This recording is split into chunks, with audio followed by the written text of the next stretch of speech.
नमस्कार दोस्तों। Bit gate इसने आपका कवाड़ा कर दिया। इतने सारे उसने एक तरफ से डीलिस्ट कर दिए टोकन, जिसकी कहते वो इतनी उम्मीद नहीं करते कि इतने सारे टोकन एक साथ डीलिस्ट किए जा सकते हैं। ऐसा क्यों किया बिट गेट ने, वो भी आपको बताता हूँ। कॉइन बेस ने आपके लिए एक अच्छी चीज़ की है, वो है कि इंडिया में ये वापस आ रहा है। अब वापस आ रहा है तो आपके लिए क्या रहेगा, क्या फायदेमंद रहेगा, नहीं रहेगा। और रीडॉट पे के बारे में थोड़ा सा आपको बताता हूँ। वैसे मैंने इसको अपने टेलीग्राम पर शेयर किया था, लेकिन बहुत सारे सवाल थे। चलिए उस पर आपको थोड़ा सा क्लैरिफिकेशन देता हूँ। और मार्केट में क्या चल रहा है, आज मॉर्निंग में थोड़ा सा मार्केट थोड़ा ठीक ठाक लग रहा है, उसकी वजह क्या है वो भी इस वीडियो में कर रहे हैं। अच्छा लगे तो लाइक सब्सक्राइब जरूर कीजिएगा, लेकिन उससे पहले ट्विटर टेलीग्राम जरूर फॉलो करें, जहां पर आपको पहले ही लेटेस्ट अपडेट दे दी जाती है। मैं पहले अच्छी खबर से बात करता हूँ कि मॉर्निंग में जो है कुछ अच्छा अच्छा ही पहले रहना चाहिए। पहली बात है कॉइन बेस का यहाँ पर इंडिया में रजिस्ट्रेशन करना। अब ये वही जैसे बाइनेंस आपका वापिस आया, उसी तरीके से कॉइन बेस भी आपका FIU रजिस्ट्रेशन के साथ वापिस आ रहा है। बहुत जल्दी आपको ये यूज करने के लिए इंडिया में मिल जाएगा, जैसे बाइनेंस आप यूज कर रहे हैं। इससे एक फायदा हुआ, ये हुआ कि जो इंडियन एक्सचेंजों की हालत है, एंड टाइम पर धोखा देते हैं। धोखा क्यों देते हैं? क्योंकि लिक्विडिटी की प्रॉब्लम उनके पास आती है, उनके पास पैसा ही नहीं। जो एंड टाइम पे जब प्रेशर आता है तब वो आपको या तो होल्ड कर देते हैं, या पेंडिंग में डाल देते हैं, या फिर आपका बस बफरिंग में चलता रहेगा। यानी जब मौका आता है प्रॉफिट का, उस टाइम पर हर एक एक्सचेंज लगभग इंडिया का यही करता है। तो इन सब से आपको छुटकारा मिल जाएगा, क्योंकि कॉइनबेस के पास लिक्विडिटी की कोई प्रॉब्लम नहीं है, बाइनेंस के पास लिक्विडिटी की कोई प्रॉब्लम नहीं है, बाइबिट के पास लिक्विडिटी की कोई प्रॉब्लम नहीं है। तो ये बड़े बड़े एक्सचेंज धीरे धीरे सब इंडिया में रजिस्ट्रेशन करा रहे हैं, और आप फिर उनको बगैर किसी प्रॉब्लम का यूज कर सकते हैं। तो ये है कॉइनबेस की तरफ से, तो ये तरह से देखा जाए तो एक अच्छी बात है। अब यहाँ पर रीडॉट पे के बारे में थोड़ा सा आपको बताता हूँ, जो मैंने आपको देखिए टेलीग्राम पर ये मेरे ख्याल से परसों शेयर किया था। मैंने देखिए जानबूझ के आपको वीडियो में ज़्यादा कुछ नहीं बताया, क्योंकि लोग सोचते हैं शायद प्रमोशन कर रहे हैं, नहीं इसलिए। लेकिन आपके सवाल आए इसलिए मैं वो भी शॉर्ट में बताऊंगा। बाकी आपकी मर्जी है, इसको ज्वाइन करना है कीजिए, नहीं करना मत कीजिए। ये एक ऐप है जो आपको एक फैसिलिटी ऐसी देता है जो आप P2P के झंझट से मुक्ति पा जाएंगे। अब P2P में क्या होता है कि आपका अकाउंट ब्लॉक हो जाता है, क्योंकि आपको पता ही है P2P में कितने सारे फ्रॉड हो रहा है। ये ऐसा है कि यहां पर आप अपना USDT डिपॉजिट कर सकते हैं। यहां पर आपको एक ATM कार्ड मिलता है, जैसे आपको बैंक ATM कार्ड देते हैं उसी तरीके से कि ATM कार्ड मिलता है जो पावर्ड बाई वीजा होता है। अब इस ATM कार्ड से आप अपनी फिएट करेंसी कहीं भी किसी भी ATM मशीन से आप निकाल सकते हैं। इसका सिर्फ ये फायदा है। बाकी इसको आप एक वॉलेट के रूप में भी यूज कर सकते हैं, जैसे वॉलेट पर आप अपनी करेंसी रखते हैं उस तरीके से यहां पर भी आप वो अपनी करेंसी रख सकते हैं। यहां पर आप पेमेंट कर सकते हैं गूगल पे के जरिए, वहां पर आप अपना डिजिटल कार्ड इनेबल करके आप वहां पर भी इसकी पेमेंट कर सकते हैं। तो मैंने इसलिए इसको शेयर किया था कि बहुत सारे लोग P2P से परेशान है। कोई भी एक्सचेंज पे आप P2P करते हैं तो डर डर यही रहता है कि कहीं हमारा अकाउंट ब्लॉक ना हो जाए, कहीं बैंक की तरफ से कोई नोटिस ना आ जाए। तो यहाँ ये आपको मुक्ति मिल जाती है। इसमें सबसे बड़ा फायदा ये है कि आप जब भी मेरे लिंक के जरिए आप अकाउंट क्रिएट करेंगे, आपको $5 इमीडिएट आपके अकाउंट में क्रेडिट किए जाएंगे। यानी $5 आपको इमीडिएट मिल जाते हैं, तो आप उसका यूज वहां पर कर सकते हैं जैसे भी आप करना चाहें। तो इसका ये फायदा था, मैंने इसलिए इसको आपके सामने शेयर किया था। तो इसका लिंक मैं जो है अपने टेलीग्राम पर पहले ही दे चुका हूं, तो आप थोड़ा सा स्क्रॉल करेंगे ऊपर को तो आपको ये मिल जाएगा। देखिए इस टाइप का यहां पर जाके देखिए लिंक नीचे लगा हुआ है, रेफरल लिंक, आप इसके जरिए इसको डाउनलोड कीजिए और $5 इमीडिएट अपने अकाउंट में क्रेडिट कीजिए। बस इसमें आप अपना ये P2P के झंझट से आप बच जाएंगे, क्योंकि आपके हाथ में क्रेडिट कार्ड होगा। तो आप उस कार्ड के जरिए किसी भी ATM में जाइए, वहां से आप अपना जो है पैसा निकालिए। तो ये इसका एक सबसे बड़ी फैसिलिटी लगी मुझे। और यहाँ पर आप, मैं तो यही कहूँगा, देखिए उतना ही यहाँ पर आप अपना USDT ट्रांसफर करें जितना आपको विड्रॉल करना है। आप फालतू का जो बेमतलब का ज़्यादा ना करें, क्योंकि मैं नहीं चाहता कि भाई देखिए आखिर ऐप ही तो है, ना मालूम कब क्या हो जाए, मैं इसकी कोई गारंटी नहीं लेता। तो बाकी मर्जी आपकी है। मैंने सिर्फ जो है P2P का झंझट जो है ना उसको खत्म करने के लिए आपके सामने इसके रखा है। तो आप इसको ज्वाइन कर सकते हैं, लिंक मैंने बता दिया, आपको मेरे टेलीग्राम पर मिलेगा। तो P2P से आप मुक्ति पा सकते हैं, वो आपका जो डर है वो खत्म हो सकता है, क्योंकि यहाँ आपके हाथ में कार्ड होगा। तो कार्ड होगा तो आप किसी भी ATM मशीन में चले जाओ, जैसे आप पैसे निकालने के लिए किसी भी ATM में जाते हैं, वहां से आप इसको निकाल लीजिए।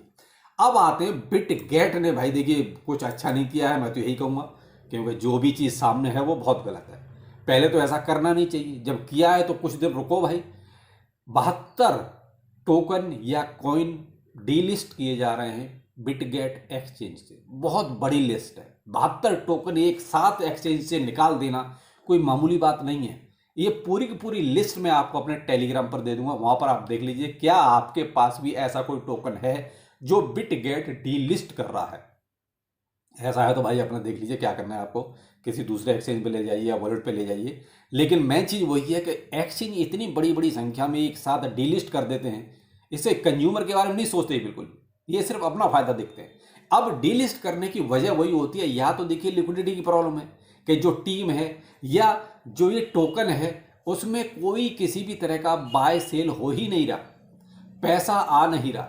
जब देखिए किसी भी टोकन में कोई भी बाइंग सेलिंग नहीं होगी तो फिर आप ये मान लीजिए उस टोकन को एक्सचेंज अपने पास नहीं रखेगा, क्योंकि उसको जिस टोकन में सबसे ज़्यादा फ्लक्चुएशन होता है यानी बाइंग सेलिंग होती है, प्राइस अप एंड डाउन होता है, लोग उसमें बार बार पैसा लगाते हैं, बार बार पैसा निकालते हैं, ऐसे एक टोकन को रखना ज़्यादा पसंद करते हैं।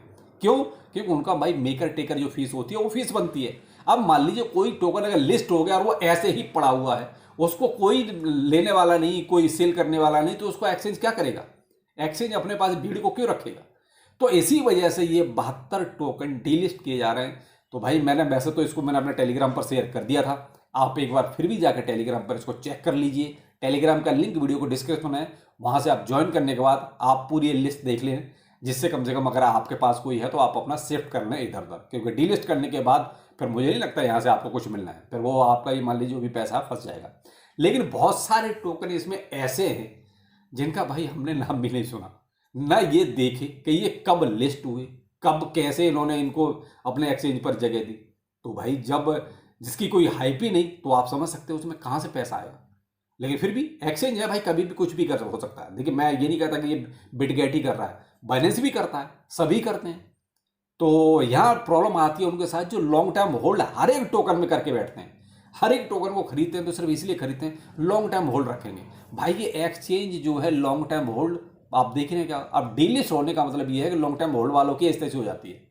बेहतर ये है कि आप कुछ सिलेक्टेड टोकन, कुछ, मैं सबकी बात नहीं कर रहा, कुछ ही सिलेक्टेड टोकन रखें लॉन्ग टर्म होल्ड के लिए, और वो भी अपने किसी वॉलेट पर रखें जहां ऐसा कोई डर नहीं कि डीलिस्ट होगा या नहीं होगा, उससे कोई मतलब नहीं। आपके वॉलेट पर है, आप वॉलेट से कभी भी किसी भी एक्सचेंज पर ले जा सकते हैं जहां पर वो टोकन पहले से लिस्टेड है। लेकिन एक्सचेंज पर कहीं भी है तो इस टाइप की प्रॉब्लम आती रहती है और पैसा आपका जीरो होता रहता है। तो ये प्रॉब्लम भाई, इसका मैं प्रॉब्लम क्या है, ये सॉल्यूशन इसका किसी के पास नहीं, ये तो केवल एक्सचेंजों के पास सॉल्यूशन है। वो कब तक रखेंगे, कब तक नहीं रखेंगे। अब मार्केट में आज थोड़ी सी देखिए ग्रीनरी है, थोड़ा सा अच्छा लगा, लेकिन अभी भी बहुत ज़्यादा उम्मीद नहीं है कि यहाँ से मार्केट बहुत ज़्यादा कोई बम बम हो जाएगा या बुम बुम हो जाएगा। क्योंकि कल एक कमेंट आया जैसे big thing are coming, Michael Saylor ने ये कमेंट किया था कल, जो मैंने कल शेयर भी किया था।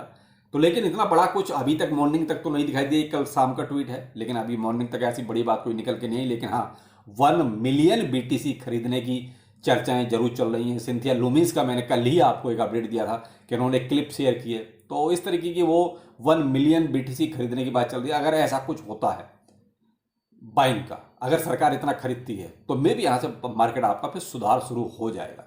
मैंने कहा था कि भाई देखो, कोई भी पॉजिटिव न्यूज आएगी तो उसका इंपैक्ट जरूर नजर आएगा। अब डिपेंड करता है कि 1 मिलियन कितने टाइम में, वैसे तो भाई काफ़ी लंबे टाइम के लिए प्रोसेस होगा, कोई छोटा प्रोसेस तो होगा नहीं कि साहब एक ही साल में या एक ही बार में ये बल्क बाइंग की जाएगी, ये बहुत लंबे प्रोसेस में होगा। तो इसका थोड़ा सा देखते हैं और क्या क्या अपडेट निकलता है। लेकिन आज BTC 83,000 के ऊपर चल रहा है, तो देख के थोड़ा सा अच्छा लगा। जो डाउन ट्रेंड कम से कम चल रहा था, जो उम्मीद लग रही थी कि शायद ये कहीं 72,000 या 75,000 के आसपास ना चला जाए, 76 तो आपका टच कर ही लिया था। देखते हैं आज मॉर्निंग में क्या अपडेट रहता है, उसके बाद जो भी मार्केट की कंडीशन होगी वो अपने सेकंड वीडियो में आपको जरूर देंगे। तो यहाँ भाई रीडॉट पे के बारे में भी आपको क्लियर कर दिया है।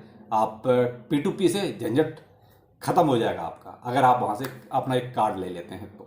लेकिन अकाउंट बनाने के लिए आपको टेलीग्राम पर आपको लिंक मिलेगा, वहाँ से ज्वाइन जरूर कर लीजिए। बिटगेट जरूर चेक कीजिएगा, आपका कहीं टोकन उस लिस्ट में नहीं है। फिर मिलते हैं, नमस्कार।